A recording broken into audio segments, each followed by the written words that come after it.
The story starts with a boy and a girl who lived a whole world apart. To be exact, they lived almost 1 million miles apart. For those of you who don't know the metric system, scientists will tell you that is almost 1.6 billion kilometers away. Halfway around the globe, they grew up speaking different languages, learning different things, and practicing different customs and traditions. To get them any closer back then, you would have had to fold the world in half. The boy grew up in a very big country called the United States of America, a place founded on people coming from different countries, beliefs, and ideas to live and work together. Well, as long as you're the kind of people America wants anyway. Some of the things all good people know about America: everyone there is very fat and is eating all the time. You must own at least 2 or 3 guns for every person. It is vitally important that you must talk at all times, especially when you don't know what you are talking about. America loves other countries around the world. You know your country is especially loved if America doesn't drop bombs on you. Sadly, however, they do not know either how to identify or create a decent pancake.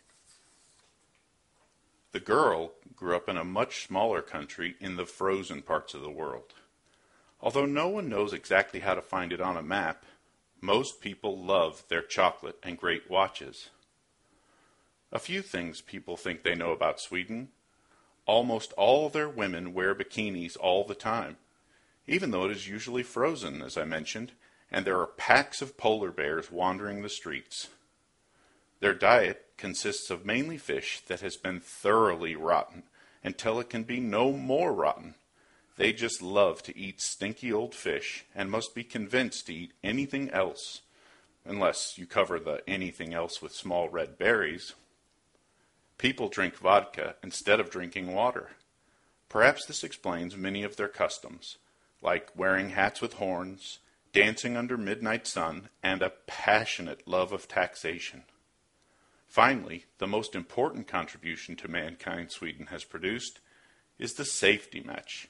Before the safety match, people were spontaneously combusting without warning around the world. Our story becomes more and more unlikely as the meeting didn't happen once or even twice. It happened many times in several different countries and took several years for the boy and girl to even fully realize what each other had found. Even so, they both knew deep down that something extraordinary had occurred the very first time their eyes met, and that feeling returned to them often. If you consider there are more than 6 billion people alive on the planet today, living in almost 200 different countries, 2.5 million different cities, scattered throughout 37 different time zones, and speaking almost 6,500 different languages, it starts to seem very unlikely that such a meeting could ever take place. An average human life is only around 80 years, much of it which you spend at school, working, sleeping, paying bills, or mowing the lawn. Being so busy, life makes it hard to meet anyone special, especially if you are looking for that one person in a million, which I suppose is still 6,000 given that there are 6 billion of us out there. If you were to meet thousands of people every hour for the rest of your life, you would still have billions left to meet. But to the point, the one person in life that you will run into that is the right person, your perfect person, that person for you, is a very precious thing to find. Think about that even where you live in the world, you move through life in ways that crisscross with thousands or millions of others. Daily, you will see someone who has always lived where you live, but you'll never see them again. Often, you have casual encounters that are everything from a quick glance of eyes on a subway, a friendly hello or thank you, to a relationship that may last days, weeks, or years. And how many of those relationships that seemed important just fall away given time?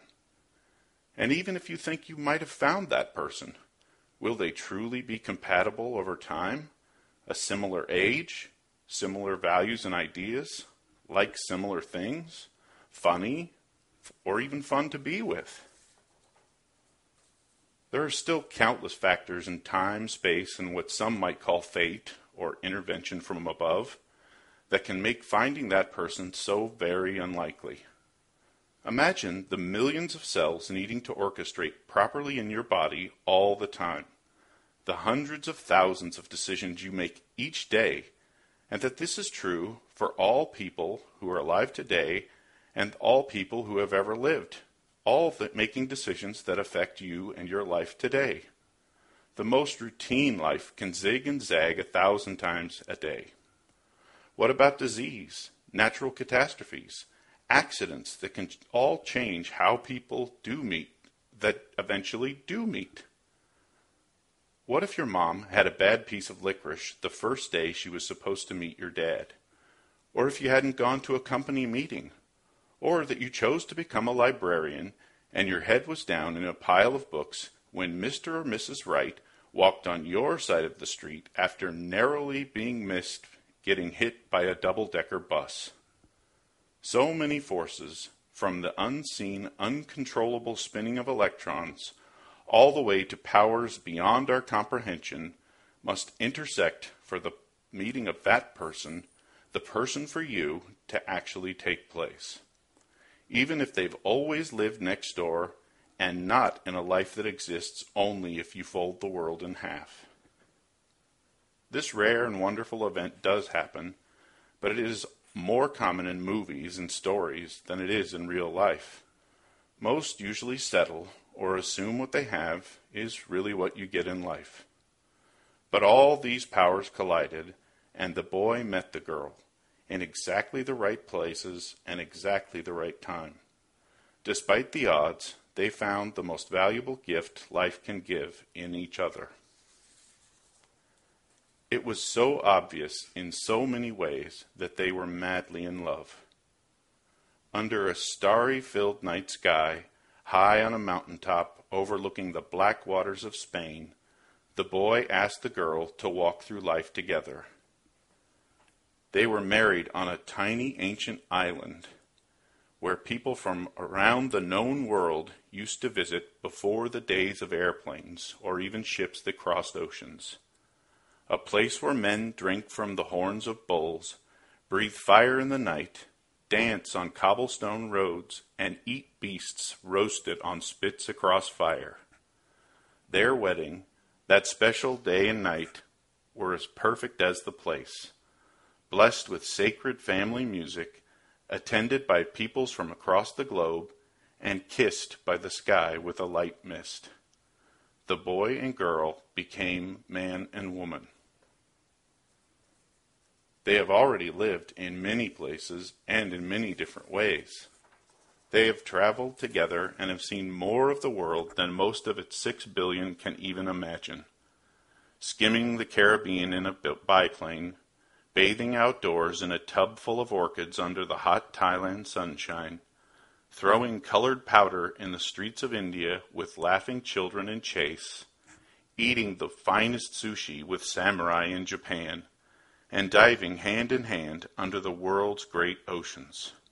Their photo albums could fill all the bookshelves and take days to fully enjoy. They found in each other the ability to have fun running in the rain, walking endlessly through cities till their feet were sore, snuggling in bed watching TV almost no one else would watch, loving to try new things, even eyeball tacos. They found they loved being together more than anything else.